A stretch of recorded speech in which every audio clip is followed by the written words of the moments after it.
Nicki of Nicki Hearts Cards, and I'm here for Cat Scrappiness again. Today we're going to be looking at making a Slimline shaker card, and this is a really fun card. I think you're going to love it. I want to show you these fun shaker pieces. She has so many different shaker mixes, but I picked this one specifically because I really loved it with this paper, A Cozy Christmas. I just felt like it matched all these patterns so well. Make sure if you haven't yet, hit that subscribe button to Cat Scrappiness to get more inspiration. And then this is a large die. Look how that fits on a Slimline, really big. It also fits on a mini Slimline, which is what we're going to use it on today. And if you've been listening to any of my Scrapbook Expo videos, I keep saying how I want to use this die to create a shaker card. So I'm finally doing it, and I think it turned out great. The other thing that I really like from Cat Scrappiness is the mini Slimline acetate sheets. It just makes it really easy to make a cool shaker card with these. So I'm going to show you with this die, and I know that's a clear piece, but you can see this die does fit on a mini Slimline. I also want to show you this pack of paper because it has A and B sides, and I just think there's so many amazing uses. It's called A Cozy Christmas. I love this blue and kind of like grayish color that's here with the pops of red. It just looks amazing. So we've got lots of options to choose from that match our Holiday Bliss sequin mix, and I'm going to show you quickly how I decide which mix I want to use and how I come up with my color schemes. Remember, I'll list all of these products in the description. So what I'm going to do is pick out 3 of these papers that I really love the color. So I really love this snowflake background. I love this plaid. I love the gray plaid. And so how I'm going to decide what I want to use on my card is to get this red glitter paper that I know I'm going to write the Merry Christmas in. Really look at my sequin mix, okay? It's got so much fun stuff in here. I love the blue pieces. I love just all the variety. And then I lay out all my colors and I add a little bit of the sequin mix to each piece of paper. And to me, that just helps me decide which of the colors I'm going to do. Love to hear in the comments how you decide which colors you pick for your project. I looked at all these and I decided I really didn't like the snowflakes with this mix as much as I liked this gray plaid and the blue plaid. So I'm going to remove the snowflakes and look at those two together. Now these, I think it could go with either one, but I'm just leaning towards this blue. I just love that blue color. So we're going to use the blue, the red glitter, and the sequin mix. Go ahead and make my card base for this. You can buy card bases for Slimlines, but to me they're fairly easy to make, and this Works tool by We Are Memory Keepers is really helpful at measuring everything out. So I'm taking a basic 8.5 by 11 piece of cardstock, and I'm going to score at 3.5 for my fold because I'd like it to open where it's a top fold. So the total length of that card that I need is 7, because so 3.5 plus 3.5 is 7. So we know that that's going to be the front part, and then I will show you what I cut it to for the actual length of the card, which is going to be to an 8. So I'm going to go ahead and score while I'm here, and then make myself a little mark so I'll have that when I go back to do the complete score. And then I'm just going to cut this little edge off, so I've got a 7-inch piece of paper. And I'm going to rotate this 90 degrees. You'll see I end up flipping it over because I want to keep my score side on where I can see it. So I will flip this over, but I'm going to cut it to a length of 8. Okay, so since my little score part is right here, I want to make sure that I get that back in my original so that I can score easily. So I'm going to cut this to 8. So you'll have a little spot off here, and then we're going to score and fold our card. So I'm going to score down the 3.5 line. You want to make sure you've got everything lined up, and having that little mark there helps a lot so you're not confused on where you're lining up. Do this a couple times. I'm going to fold it, and then we're going to cut the front part of the card down to the same measurement. I used to always fold this where, you know, I've just made a valley with my score. I used to fold it the opposite way that I'm doing now, and I feel like folding it this way, which to me is a little counterintuitive because you think you want that valley to be in the middle, but I feel like this makes you a much better score line. So you can do it however you want. I just don't have the paper creasing and breaking as much if I do it that way. Next, we've got the piece of paper from the Cozy Christmas. These are 4 inches by 10.75, so I'm going to cut it to 3.5 by 8.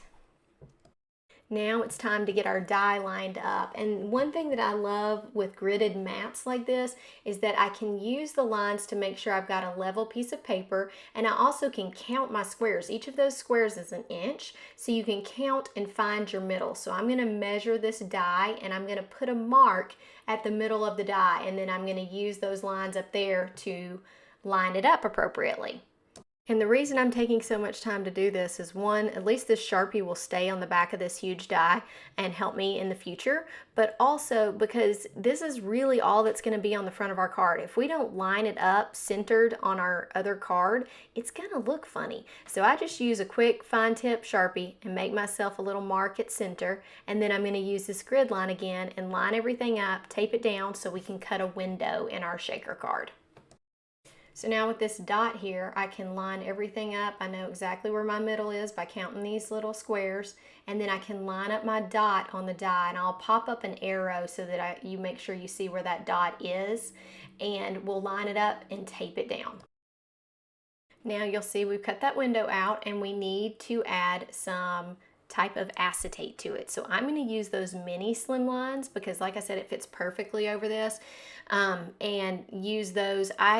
You can use a liquid glue to do this. I usually use strips of adhesive, of double-sided adhesive to do this, because I feel like sometimes with my glue, if I get too big of a dot and then I squish this piece of acetate on it, it bubbles up and you can see it on the acetate. So here's that finished window. I've got it taped down, and now you can see it's clear, you can see through there. And then we're going to mark on our card base how big this window is so we can do a little ink blending on the background. So see, I've got this held over here. I'm going to use a pencil and just make sure that I know how far my ink blending needs to go, and we're going to lay down a little color. I tried a couple different colors, and I will tell you which ones I think ended up working the best. I ended up blending several just to make it look as much like this blue as I could. So we'll go through that. So I used my Waffle Flower Media Mat, and I started with salvaged patina and peacock feathers. On my little testing area, this looked like this would be the same color. So I decided I was going to try to make it ombre and match that piece of paper that we had. It ends up that this is a little bit too green. So I'm going to go back in and I'm going to cover it up with broken china, and it becomes a perfect match. Here's how it looks next to that paper. Like I said, a little too green for that blue, and I really wanted it to be a close match. So I'm going to bring in some broken china and cover this whole area up, and that works perfectly. Now, can I tell you for sure that if you don't lay these other two colors down that it's going to match? I cannot. But generally, the way that these distress oxides work, I feel like they can blend with each other, but they're opaque. So I would start with broken china and see what happens. Next, I'm going to put all kinds of foam tape on the back of this. You can see I've already gone around the whole area. I actually decided that I was going to make it double thickness, so I'm going to go over it all again.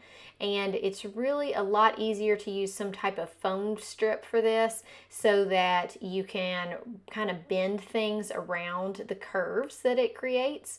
But I'm not going to bore you with putting this 2 layers on. I'm going to show you how it looks once it's done. So I've made a double layer thickness, and now we're going to use our powder tool to go along all the possible sticky edges that we could have, and then we're going to put this over our pieces. So I like to lay my pieces or my shaker pieces out on the background, not put them in the hole that is created by that foam tape. And the reason that I like to do this is I like to be able to hold it over and see how much I've got filled up. I wanted this to be really full. So I'm going to add just a little bit more of these, and then I'm going to set my piece down, and we'll see how that works. I like to do it this way because I feel I can line everything up better also. So I put some extra pieces down. I'm really holding my card base. I actually taped the inside of my card base together so that it lays flat versus opening up like a tent. And then I'm going to carefully put this on here so that I've got it exactly straight, and it looks amazing. So once you set it down, there's not a whole lot of change in it. You got to make sure you're lined up the way you need to be, and then once it's down, give it a good firm press, and you can shake your contents and see how that's going to look. So let's shake it here. I've got it all pressed down. Oh man, that is amazing. So that's going to look so good. Now let's get the words ready. I'm going to use this glitter cardstock for the Merry Christmas, mainly because it matches my shaker mix. So I'm going to put this down, and then I'm going to cut 2 other versions of the Merry Christmas out of a really thick white cardstock, just so this pops up.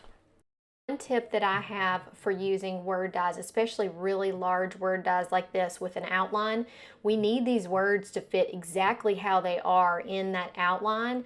And if you pull this out and unattach it, you're going to naturally bend it different ways, and it may not be exactly how it was meant to be by the manufacturer. So I always leave mine attached, and then I put my pieces together from there. So I'm going to start with this one attached, and I'm going to add the glitter cardstock on top of it while it's attached to get it all lined up, and then I'll punch it out. With the third layer, when I do an extra layer of white on it, you don't necessarily have to do that because you can kind of line it up with your fingers, but I want to make sure that this fits perfectly in that shadow die. So I need to use at least one of my connections with it barely hanging onto that paper so that I can get it lined up correctly. Then once I have it glued down, I unstick this. I still may need to move some things around just a little bit, but I feel like that the word is going to be more put together appropriately for fitting in the outline. And you'll see what I mean when we start to put this in an outline.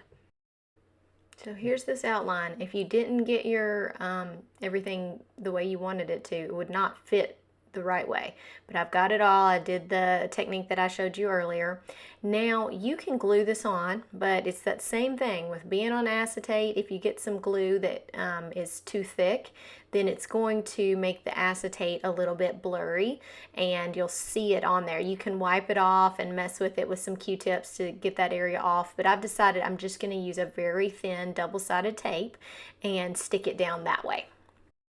So here's how this looks. I'm putting these final touches on, and then I decided that the front of this needed just a little bit more. So I'm going to take that shaker mix and I'm going to apply a couple of pieces of it kind of to highlight the sentiment.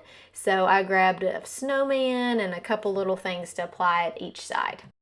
I think for such a simple die cut card that this really has a lot of bling and wow factor, and it could be a really fun, easy card. I only used one die, a shaker mix, some paper, and some Distress Oxides. So it's really, compared to a lot of the other options, pretty easy to make and just has a lot of that wow factor. So everything that I used will be listed in the description below.